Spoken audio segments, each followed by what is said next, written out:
What is going on, you all? Welcome back to another football, aka soccer podcast. Today, we are going to be speaking about the 7 new rule changes in the Premier League next season. Guys, this is something interesting. You will be surprised of what type of rule changes are being implemented into the Premier League next season. So let's jump straight into it. So, this article is by Phil Costa from OneFootball. I will be reading it as usual, and then I will give you my opinion on whether or not I think these rules should actually be changed. Let's get into it. Football's governing bodies are always striving to make football a better sport, and they're doing a great job. Here are 7 new rules coming to the Premier League next season. Substitutions.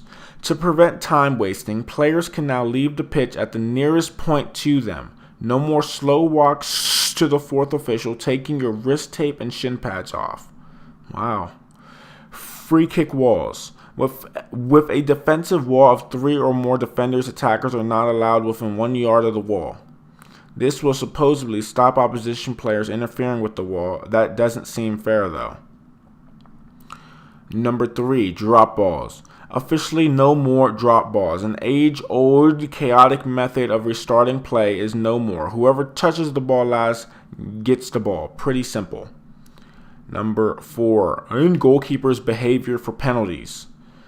The goalkeepers have long been menaces when preparing to face penalties, but they're being watched. Next season, they will officially not be allowed to 1. Touch the goal frame, 2. Move along their line, 3. Sprint off their line, or 4. Stand behind the line. Number 5, I believe, it is goal kicks. From next season, a goal kick is in play from the moment the ball is kicked. Before, a goal kick has had to leave the area before being in play. Not anymore. 6. Handballs. A goal scored directly from the hand or arm will no longer be allowed. This had long been the case, but even accidental handballs will be punished. Take notes, strikers. And the last one, at least, number 7, celebrations. Players can now be booked for their celebration even if the goal is disallowed. We have absolutely no idea who thought this was a good idea, but we're hardly surprised. So, you all, let's walk through each one and let me give you all my opinion on them. So, the first rule change was the substitutions. So, it is to prevent time wasting. Players can now leave the pitch at the nearest point to them. That is a good rule in my opinion, mainly because a lot of players slowly walk off the field and literally they take everything off on the field of play while it is like, say, the closing minutes. Now, I like this rule where they can leave to the nearest point to them. So, if you are farthest away from the official, you can leave from that point. That's okay with me, and in my opinion, it's a good rule. Finally, no more time wasting on substitutions. We move on to free kick walls. Now, free kick walls, I'm not really understanding what this rule really is. But if I read it again, I may understand it. With a defensive wall of 3 or more defenders, attackers are not allowed within 1 yard of the wall. Okay, so that means that the attackers from the opposing team cannot stand next to the wall or stand side by side with the wall. I'm okay with that mainly because if you have a 3-man wall set up, there's no reason any attacker from the opposing team should be standing next to that wall. I understand that. Drop balls. Officially, no more drop balls. An age-old, chaotic method of restarting play is no more. Whoever touches the ball last gets the ball. Pretty simple. Okay. Not that bad of a rule change. I kind of like that. I've never really been a big fan of the drop balls, especially when restarting play. So I like this new rule that they're implementing. Now, the next one is goalkeepers' behavior for penalties. Now, if I'm being honest, is it just going to be the goalkeeper just standing there in the middle and not running side to side. My opinion of this is that it's a penalty. In a way, it's like a free throw in basketball. So with nobody from the opposing team causing a racket, as somebody's taking a free throw, I'm actually okay with this, mainly because yes, it is a distraction, and yes, it is great to have a goalkeeper who can do that.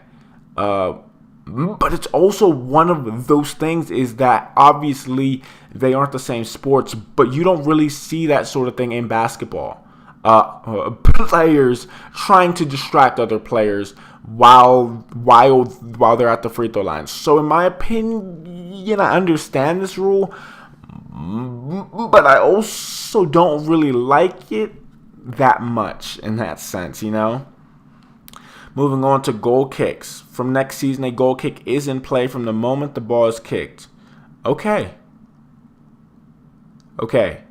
So I like this mainly because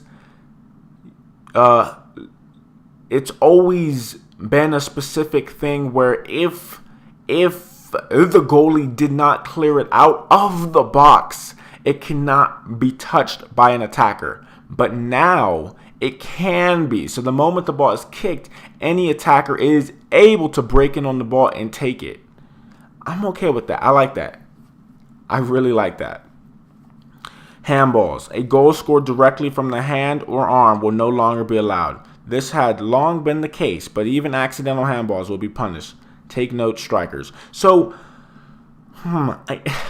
this is an interesting one because say a striker shoots the ball directly at a defender and the defender purposely handballs it, but it goes into the back of the net.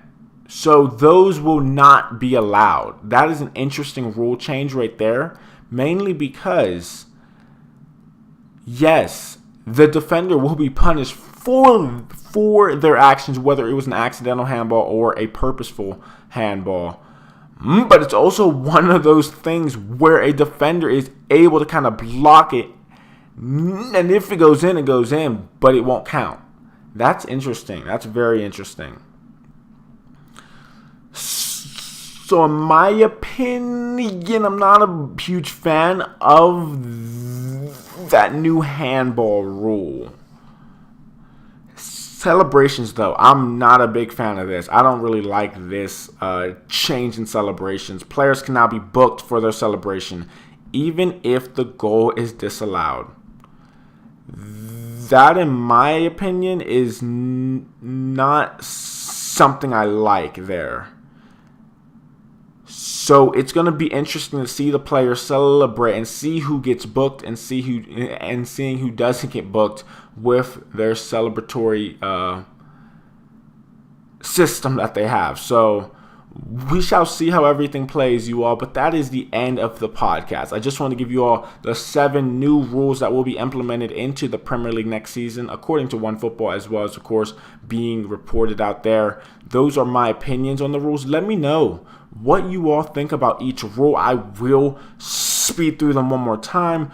So substitutions, new rule, the free kick walls, the drop balls, the goalkeeper's behavior for penalties, goal kicks, handballs, celebrations. Let me know how you all feel about each one of those, and I will love to see you all's opinion and see what you all actually think about these new Premier League rules implemented into the next season. Thank you so much, though, for listening to this podcast. Hope you all do go on to liking and subscribing, and I'll be talking to you all later. Peace.